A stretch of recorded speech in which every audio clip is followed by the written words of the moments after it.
ఏ మటక service ఇవ్వడానికి చాలా ఉత్సాహంగా ఉన్నారు. జనసేన పార్టీ, జనసేన కార్యకర్తలకి, క్రియాశీల కార్యకర్తలకి, ముఖ్యంగా క్రియాశీల కార్యకర్తలకి ఈ యొక్క యాక్సిడెంట్ క్లెయిమ్స్ అటువంటివి వచ్చేటప్పుడు ఇమ్మీడియట్గా క్లెయిమ్స్ సంగతి తీసి పక్కన పెడితే ఇమ్మీడియట్గా వాళ్ళకి మెడికేషన్కి చాలా ప్రాబ్లమ్స్ ఎదురవుతున్నాయి అనేది కూడా ఒక ఆలోచన వచ్చింది. దానికి కూడా వారు డాక్టర్ గారు కూడా స్పందించేసి ఎవరైతే ఉన్నారో క్రియాశీల కార్యకర్తలు వాళ్ళకి ఇమీడియట్గా సర్వీస్ ఇవ్వడానికి, తర్వాత క్లెయిమ్స్ సంగతి వాటి ఎలా అనేది తర్వాత చూసుకోవచ్చు, మేము ముందుకు అడిగేసేసి సర్వీస్ ఇస్తాం, పూర్తి సర్వీస్ ఇస్తామని చెప్పేసి కూడా ఒక ఆలోచనగా కూడా వ్యక్తం చేయడం జరిగింది. దాన్ని కూడా పార్టీ అధినాయకుల దృష్టిలోకి తీసుకెళ్ళి ఒక రూపకల్పన చేసి ముందడుగు వేస్తారని చెప్పేసి ఆ ప్రయత్నం బెస్ట్ డాక్టర్ గారు సంతోష్ గారు ఇనిషియేట్ చేయడం అనేది చాలా అప్రిషియేట్ చేయాల్సిన విషయం.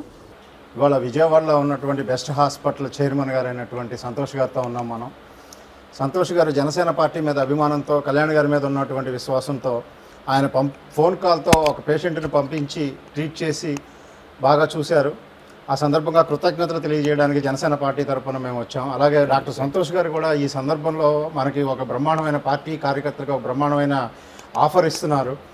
అదేంటంటే క్రియాశీలక సభ్యత్వం ఉన్న ఏ జనసేన పార్టీ కార్యకర్తకి ఎక్కడ ఏ విధమైన రోడ్ యాక్సిడెంట్ అయినా నా దగ్గరికి తీసుకువస్తే నా దగ్గర మోస్ట్ లేటెస్ట్ ఎక్విప్మెంటు విత్ స్కానర్స్తో సహా అన్నీ ఉన్నాయి.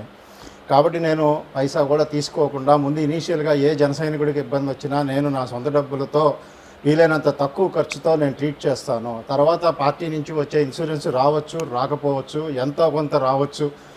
కేవలం ధనాన్ని దృష్టిలో పెట్టుకొని కాకుండా కళ్యాణ్ గారు లాంటి నిజాయితీపరుడైన నాయకుడికి వెన్నంటి ఉంటున్నటువంటి జన సైనికులకి ఎప్పుడు ఏ ఇబ్బంది వచ్చినా నేను నా సర్వీస్ 24 గంటలు చేస్తూ అందుబాటులో ఉంటాను.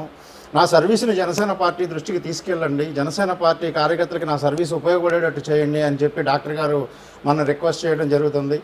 కాబట్టి డాక్టర్ గారు ఇచ్చినటువంటి ఈ ఆఫర్ని, ఈ ఉచిత సేవా కార్యక్రమాన్ని కూడా జన సైనికులు అందరూ వాడుకోవాలని జనసేన పార్టీ నాయకత్వం కూడా ఈ విషయాన్ని దృష్టిలోకి తీసుకొని కన్సిడర్ చేసి డాక్టర్ సెల్లో సరైన సముచితమైనటువంటి స్థానం డాక్టర్ గారికి కల్పించి ఆయన ద్వారా మన జన సైనికులందరికీ ఉపయోగపడేటట్టుగా చేస్తారని కూడా నేను ఆశిస్తూ జనసేన పార్టీ నాయకత్వాన్ని కూడా ఈ విషయాన్ని కన్సిడర్ చేసి as early as possible doctor గారితో మాట్లాడి ఈ వైద్య సదుపాయం అనేది జనసేన కార్యకర్తలకు అందుబాటులోకి తీసుకొచ్చేటట్టుగా ప్రయత్నం చేస్తారని ఆశిస్తూ సెలవు తీసుకుంటున్నాను. నమస్తే అండి.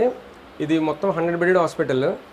మోస్ట్లీ నేను ఆర్థోపెడిక్ సర్జన్ కాబట్టి హాస్పిటల్ అంతా కూడా ట్రామాని హ్యాండిల్ చేయగలను. ఎలాంటి కేసు వచ్చినా సరే, యాక్సిడెంట్కి వచ్చిన ట్రామా సెంటర్ లాగా దీన్ని హ్యాండిల్ చేసే కెపాసిటీ ఈ హాస్పిటల్కి ఉంది. అలాంటి పర్మిషన్స్ అని మేము తెచ్చుకున్నాం. సో బయట మనకి ఆరోగ్యశ్రీ నడుస్తుంది, మంచిదే, ప్రజలకి సేవ జరుగుతుంది, సంతోషం.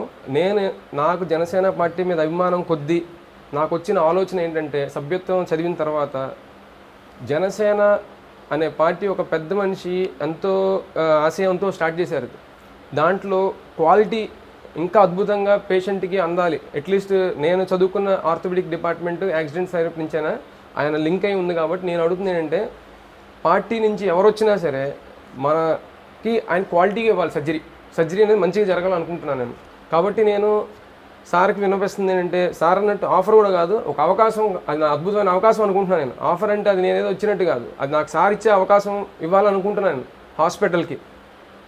ఎంత ధైర్యం ఉండాలంటే ప్రజల్లో, అరే జనసేన సభ్యత్వం తీసుకుంటే ఆరోగ్యశ్రీ కాదు, ఇది కాదు, అసలు ఆయన సభ్యత్వం తీసుకుంటే చాలు, మనకు మెడికల్ పరంగా ఎటువంటి ఇబ్బంది ఉండదు అనే ఆలోచన ప్రతి మనిషిలో కలిగించాలని ఈ స్టెప్, ఇది స్ఫూర్తిగా తీసుకుంటానండి పార్టీ తరఫు నుంచి.